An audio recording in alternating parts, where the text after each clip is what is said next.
Welcome back to the r/Civ Battle Royale. Here's wishing TPangolin a happy whatever the Australian version of Thanksgiving is. This is Nuclear Warlord Gandhi with part 29 of the Battle Royale. First of all, thank you TPang for letting me narrate this part after messaging you for nearly, I think, 3 weeks. I'm not that good at small talk, so let's get straight into the action. Here's the map of the world by Cylon L with cities by Laxarax Araskal. Great as always and very useful when I forget that South America exists. This is the simplified relationship graph by the talented Mazer Laser. Question: how is the simplified version simplified? Answer: the simplified graph is supposed to be the most important relationships. These are the rules I'm using. Don't show denouncements of civs that are also at war, show all relationships between bordering nations, show relationships between other civs only if they share borders with another civ, and at least one of them has a relationship with that middle civ. The unsimplified version, well, you've been warned. Head on to r/Civ Battle Royale to check it out. Right off the bat we have a war breaking out. The Champa declare war on Akbar, but with no land borders I don't expect much to happen here. Feeling bad about Akbar being attacked by the Champa, Vietnam decides that the Mughals are not a high priority and make peace. No cities are taken by Vietnam in their peace deal, which was once their specialty. Also, the Hawaiian crossbowman is taking some well-deserved vacation time from his job of getting in the way of other civs. The Grand Wobbegong Armada is staring down the Maori instead of invading them. Damn it Australia, invade them before they double team you with the Kimberley. Afghanistan is taking its time, invading the Persians who are trying their best to save Susa. That Israeli missionary is getting the hell out of there. Also, the Kimberley spin the wheel of random denouncements and it lands on Henry Morgan's pirate nation. Here's a shot of South America. The one thing I don't understand is why Brazil or the Inca don't attack the Buccaneer cities that don't look that well defended, except for the mountains. And Norway decides that Sparta has the right idea and declares a war on a very close neighbor, the Ayyubids. Also, Carthage declares war on the Armenians in what I'm dubbing the Irrelevant Elephant War. The Soviet-Siberian War continues as the two empires fight over the snow they call home. Tension continues to grow on the Swedish-Spartan border over whose recent conquests were more impressive. A land war between the two would be interesting as neither side has a massive carpet to throw at the other near Lodz, which I assume would be at the center of the fighting. Chile continues its assault on the Argentinians. La Plata is not likely to withstand the Chilean navy and army. Brazil watches as its neighbors fight it out and sits back planning the Olympics, which are 2766 years away. A Brazilian can dream. Also, Sibir takes one of Stalin's snow cities. Cao Cao looks at the Antarctic Wobbegong Armada and tries to figure out how to fend it off if Parkes decides there is only room for one of them in Australia. Sparta continues to not know how to cross the Mediterranean and sends no troops to take the Ayyubids coastal city or even the invaluable city of Dvin, which would open up a whole new world for the Spartans to send their navy to.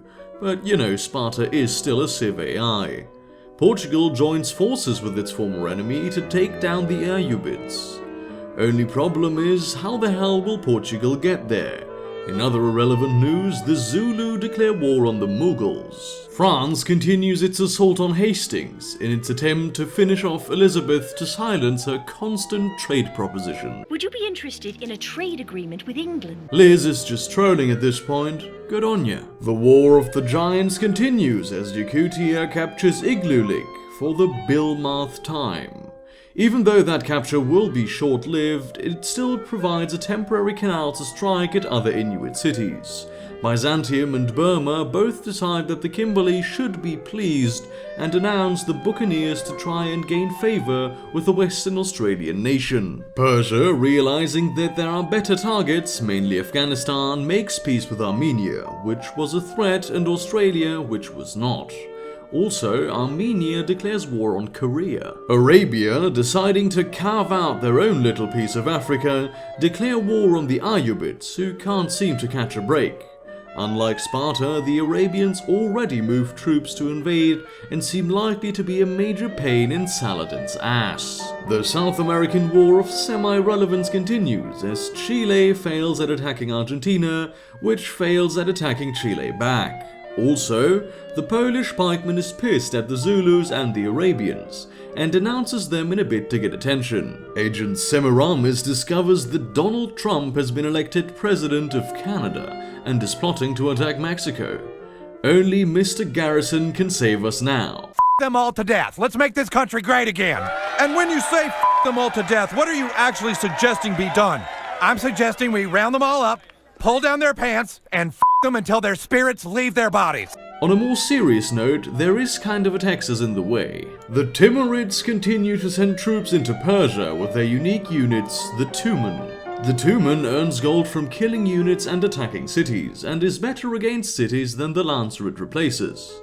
Also, it has no resource requirement. And Agent M moves to Dublin to figure out what Ireland's next move is. France, Portugal, Iceland? Or, the most likely answer, some random civ in South America. The Soviet-Siberian War continues as Stalin no longer has any cities on the mainland near Sibir. Krasnoyarsk may fall, but won't remain in Soviet hands for that long. Holy crap, did that actually just happen? Yes, ladies and gentlemen, Byzantium, the civ with arguably the weakest army of all in the game that control land, declares war on Finland. Whether Alexios is drunk or suicidal, we don't know. But what I do know is that Byzantium might be going to see its brother very soon. Also, Mongolia makes peace with Burma. The War of the Mountains continues as neither Burma nor Vietnam makes any progress. Now, if Vietnam invaded Champa right now, they might get a few cities, including an attractive capital, but instead, they're attacking Burma, who has a wonderful mountain protection. The Inuit recapture the canal city of Igloolik as the war continues to be a stalemate. Also note the Mexican trireme observing its neighbor to the far north. Here is the Alaskan homeland of the Inuit, untouched by the war. The Mexican scout is seemingly lost and has vanished to adopt the igloo lifestyle. Also, the Buccaneer frigate to the north is trying to trade rum with the Inuit, which never heard of such a thing. The French continue to fail at eliminating their old rival, but decided to send some scholars over to the Caribbean to learn the technology of the pirates. Finland also denounces the Soviet Union. Norway and Sweden both have impressive armies, and a land war between the two would determine the fate of Scandinavia. For once, something happens in South America when Argentina enters the industrial era. Will this change anything and possibly make South America interesting? No, it won't. Sparta continues to attack Nicomedia. The city continues to hold against the Spartan fleet. The Iowits have a decent navy to fend off the attackers, but that can only hold for so long. However, the Spartans will need ground troops to take Cairo. Krasnoyarsk falls to the red as the Soviet Union continues to pound it with its navy. The Siberians are sending their navy to combat the Soviet Arctic Armada. Also, Attila declares war on Finland. Does Attila want to be finished off? Anyone? No? Okay, just... The Australian colony of South Japan slowly rebuilds after the Operation Fair Dinkum. Also, Finland spins the wheel of random denouncements and denounces the Inuit. Sweden joins the rank of autocratic civilizations and in an amazing show of competency declares war on Armenia, who shares a massive land border with them. This war will surely be bloody and drawn out, just like how the Roman legion will capture Sparta. Chile also makes peace with Finland. TPang has informed me that the Irish-Icelandic war has just started. He says the lack of notifications was because he was right-clicking too fast to get rid of side notifications, so as to cut down on screenshots. Whether or not you believe him, #Wobbegongate, #conspiracy, it's up to you. But there's no denying that this is exciting. Iceland continues to send boat after boat to the Irish Isles, and the Brazilian caravel goes to take participants for the upcoming Olympics. The Persian-Afghan war continues as Susa is sure to surrender soon. But after Susa falls, the war might stalemate because of the mountains. Even though the mountains give Afghanistan a combat boost, they still need to get enough troops past the mountains to reach Persepolis. The war of relevance continues as neither side makes any progress, and somehow Byzantium is not dead yet. O'Higgins makes peace with the Norwegians. But as one irrelevant war ends, another begins as Finland joins the Great Elephant Wars. Some Finnish units mount an attack on the last remaining Hunnic civ.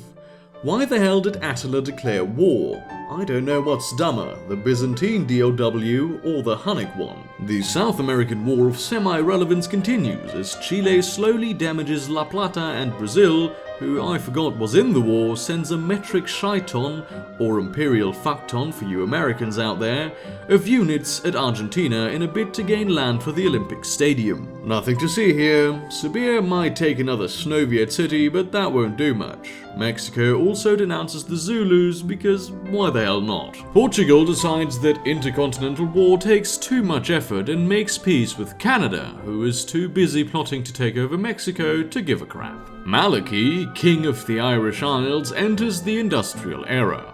Also, there are Canadian caravels and triremes scouting, trying to figure out where their queen went. A shot of what I assume was the only battleground of the Canadian-Portuguese War.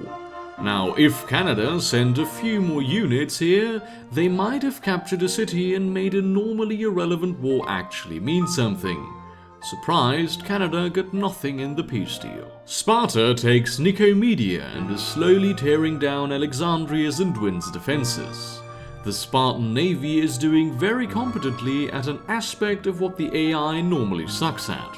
Also, the Ayyubids declare war on Finland, because AI. In the southern hemisphere, the Maori ruined the best chance they had to win by denouncing the Kimberley, who they should have allied with against Australia in the inevitable Wobbegong World War. The Yakuts decide that the Hawaiians' peaceful ways are not okay and denounce them.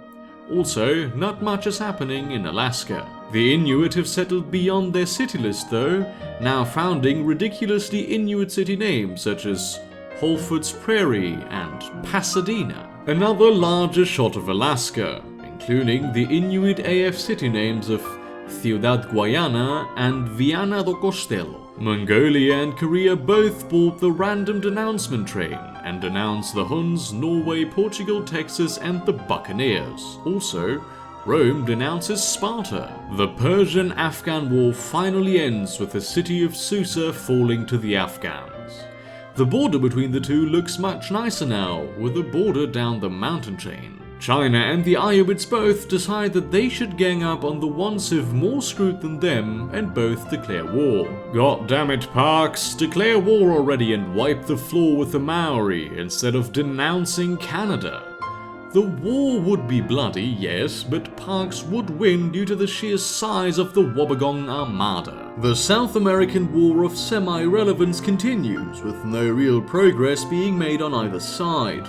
Now, if the Inca join, something may eventually happen, but the South American terrain makes it real hard for the armies in the north to invade.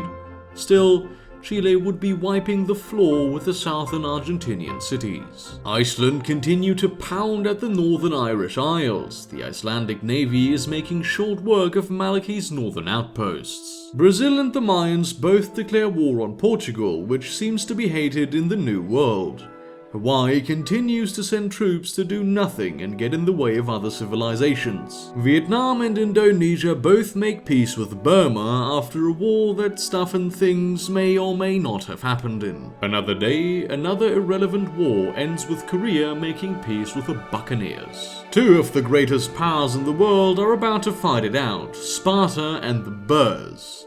While this one day would be a relevant war unless the Boers have some super secret navy, then I don't expect this war to have any casualties. Meanwhile, another two of the world's greatest powers are already fighting it out in a bloody war, and the Yakuts recapture Igloo Lick from the Inuit. The Icelandic navy continues to pound away at the northern part of the Irish Isles. Also, an English scout looks on from a distance at the remnants of the British Empire. The Kimberley enter the modern era, and with the tech advantage should strike at Australia before they catch up. Soon we will be seeing planes and tanks, and then things should be getting interesting. America reminds us that they still exist and declare war on Portugal. Will any cities flip? No. Will any units fight? Maybe. Will we remember there was a war when peace is declared? Absolutely not. But, you know, America can't contain democracy to itself. Texas continues to provide a nice buffer between Canadian Prime Minister Trump and Mexico. It's a shame that Texas has not invaded America yet. They certainly have the numbers, but America is building up in tech, and soon may have a foreign legion to defend themselves. Sabir joins Yakutia in denouncing Hawaii, who continues to turtle up and build up a navy and some relatively defendable cities. Also, there is a sneaky submarine spying on some Hawaiian islands. Japan makes peace with Mexico. For such an irrelevant war, Mexico actually sent units over to try and annoy Japan, and maybe take a city or two. The Boers make their first appearance of the episode. Their army continues to be one of the more impressive armies in the game, but Ethiopia also has a relatively large army that would hold up a Boer invasion. A war between the two will be very exciting to watch. #Scramble for Africa. The Spartan navy continues to attack the Ayubit coastal cities. The Ayubids continue to hold up well against an attack from three fronts: Spartan, Arabian, and Elephant. Instead of taking advantage of the situation and invading the Ayubids, Ethiopia decides that Sparta is a much better target and declares war on Leonidas. The battle royale takes a shocking turn when Agent M discovers that Malachy is plotting against the Roman legion.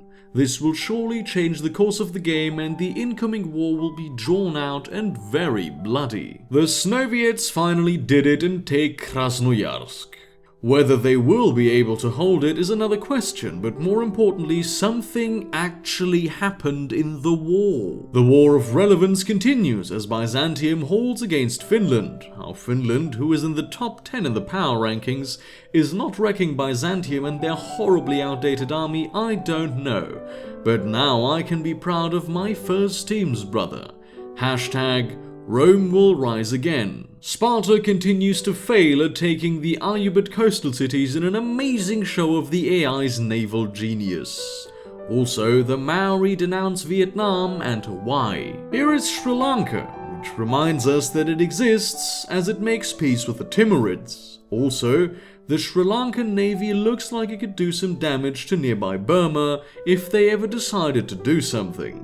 Also, in Another Day, Another Relevant War news, one war ends when the Buccaneers make peace with Yakutia. The Irish-Icelandic War continues as Iceland gains a beachhead on the Irish Isles with the city of Galway.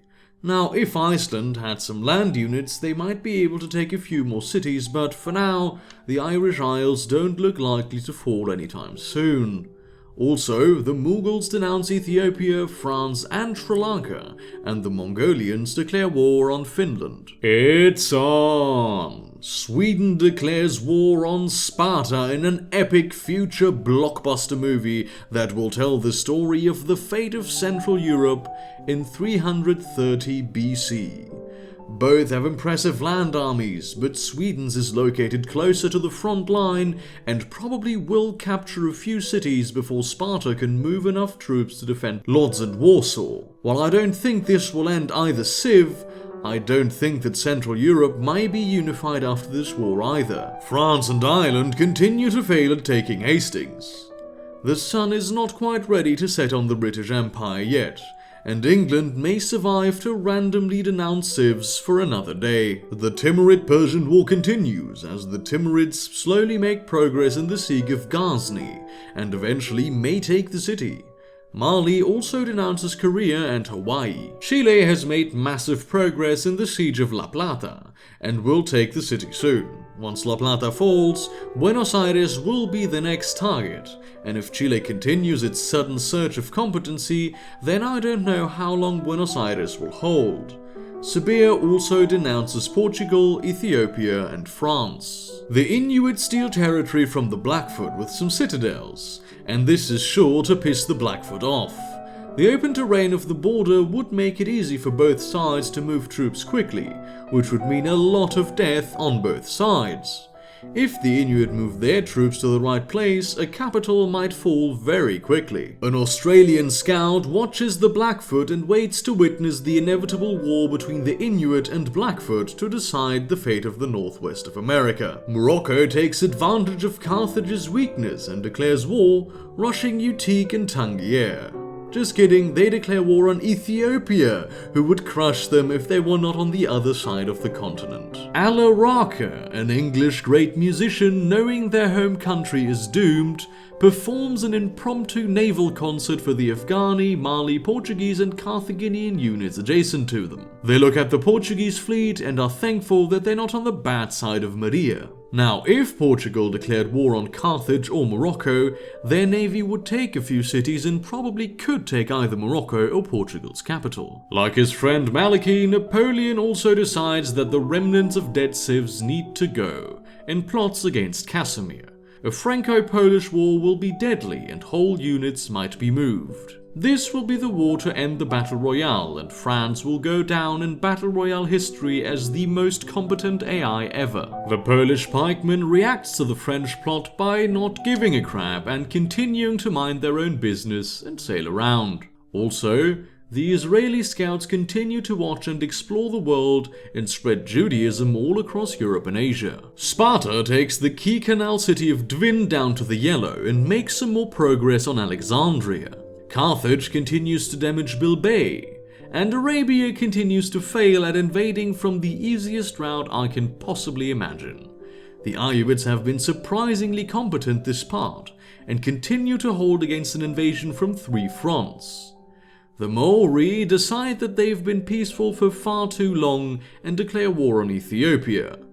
What better way to end the part than the start of a war of irrelevance? And it's stat time! The Maori continue to have a slight lead in population over their much larger neighbour to the west. The Boers, with their recent conquests, have grown to be in the top 3, and Hawaii continues to do one thing right, with the 4th highest. The Huns continue to have the smallest population in the game, with only 232,000. That's 1/281th the size of the Maori. The Huns are on death's door, and unless they get lucky, they probably won't be around for Christmas. Senshi's note, Merry Christmas, you're dead. Australia continues to have the largest military by far over the Inuit and the Boers. Now, if only they could use the military, which is almost twice the size of Kimberley's, against them. Then they might control the entire Australian continent and would be free to invade Africa, South America, Oceania, or Asia. The bottom of the pack includes England, the Huns, Byzantium, and the Mayans. All of these civs could die if any of their neighbours decided it's time for them to go.